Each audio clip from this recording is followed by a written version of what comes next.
अस्सलाम वालेकुम everyone, welcome back to my channel. छिपकली ना तो मोर के पर से डरती है, ना ही अंडे के छिलके लटकाने से, और ना ही प्याज रखने से, ना ही किसी किस्म के होममेड स्प्रे से। अगर आप छिपकली को मारना और भगाना चाहते हैं तो आपने क्या करना है, आपने इंसेक्ट्स किलर स्प्रे ले लेना है मार्केट से। बहुत से लोगों को पता होगा कि छिपकलियाँ इनसे मर जाती हैं, लेकिन बहुत से लोगों को अभी भी पता नहीं है और वो बिलीव भी नहीं करते कि इंसेक्ट्स किलर जो स्प्रे होते हैं उनसे छिपकली मर जाती है। मैंने दो किस्म के स्प्रे जो हैं वो यूज़ किए हैं इनके लिए। एक तो किंग टॉक्स और दूसरा जो है वो टाइगर, वो भी मैं आपको आगे चल के दिखाती हूँ। और आपने करना ये होता है कि जहाँ छिपकली बैठी हो आपने उसके फेस पे स्प्रे करना होता है। जब आप फेस पे स्प्रे करते हैं तो थोड़ी देर के लिए वो बेहोश होकर गिर जाती है और सुबह इस तरह वो मरी पड़ी होती है, जब आप रात को अगर स्प्रे करते हैं।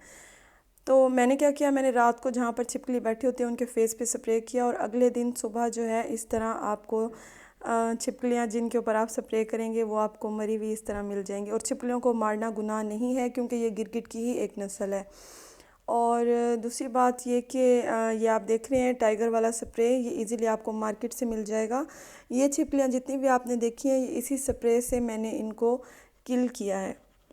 अगर आप भी छिपकलियों से छुटकारा हासिल करना चाहते हैं तो आपने स्प्रे उनके फेस पर ही करना है। जब आप फेस पर स्प्रे करेंगे तो इस स्प्रे का असर उन पर होगा, अदरवाइज़ नहीं होगा। वीडियो अच्छी लगी हो तो थम्स अप करें। Thank you for watching. अल्लाह हाफिज़।